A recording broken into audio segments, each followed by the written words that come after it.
Now, obviously, everyone's college experience is different, and I'm not going to speak on the experience as a whole. I'm not even going to really reflect on my experience yet because I'm not even halfway done. But I am going to share with you some little anecdotal stories that I think encapsulate the feel of what it's like to live with other people of the same age in a college dormitory-like environment. My first real interesting story that I remember is I'm sitting out in my lounge and I just hear this conversation being shouted with no context that I could perceive. Bitch! Asshole. Fuck. That was it. So there's weird, quirky things like that. But then there's also the roommate experience. I live in a single right now because last year my roommate was a son. His side of the room was just a disaster. Not that my room, or my side of the room at the time, was clean, but it was orderly. There's a difference. You know what it is. His side was just a fucking disaster. Like, he just took his dresser and just, dumped it out. It was that's how it's going to be. And then he kicked it around a little bit and was like, there you go. And then he, threw his chair around, he flipped over his bed, and he invited in a party of, 15 just on his half of the room that only could, 2 people could stay in it at a time. And he, took a guitar and smashed it. It was bad.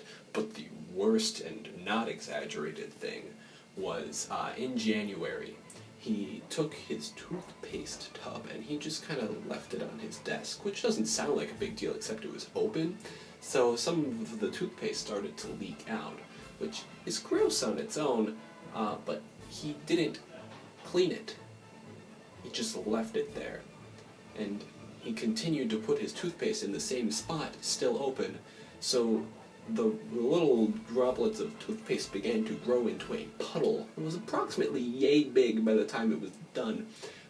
And then he stopped putting his toothpaste tub there, but he never cleaned it.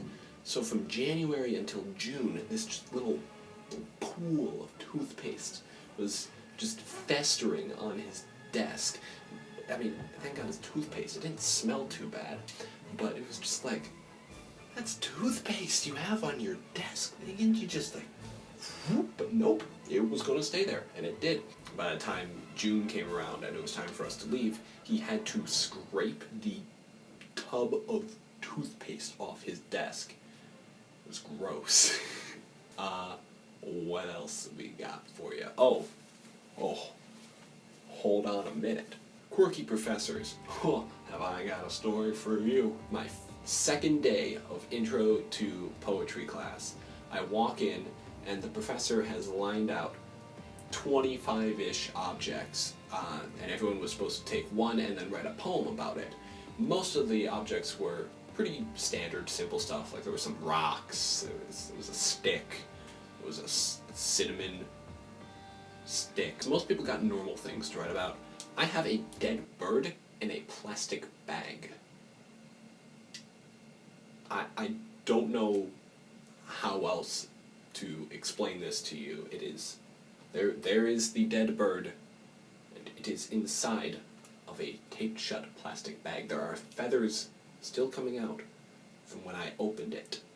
Its name used to be Tweety before I opened it, but then I opened it and it was gross and decaying, and it was like, Tweety's too cute for you. So I named it the most mundane thing I could think of at the time, which was Richard.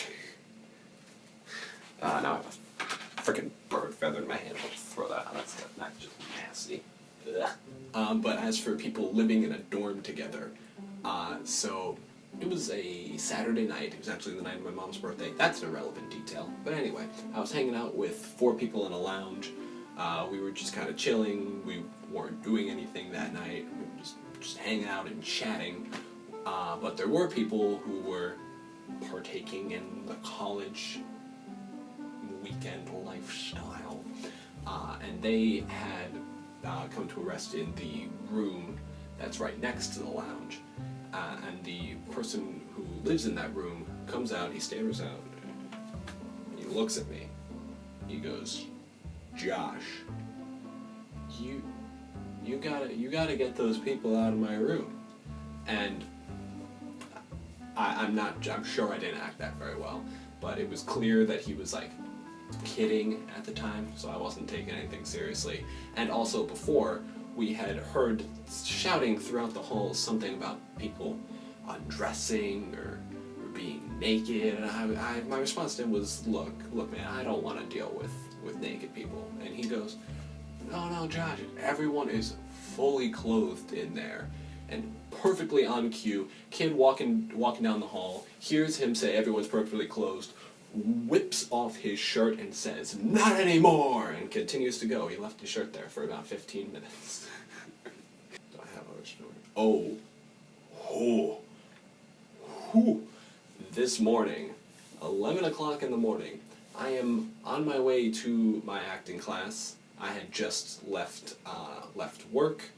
I swiped out, put on my jacket, walked out the building. Buildings of my work and the theater building are right next to each other, so I was just casually strolling. I had like 10 minutes, plenty of time when the buildings are right next to each other.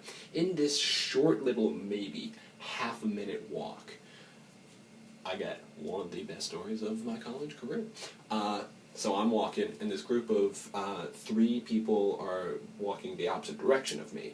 And as they pass, I hear nothing before, and then I hear nothing after that clarifies the statement. I just hear one of them say, yo guys, you want to sniff my fingers? They smell like an old woman.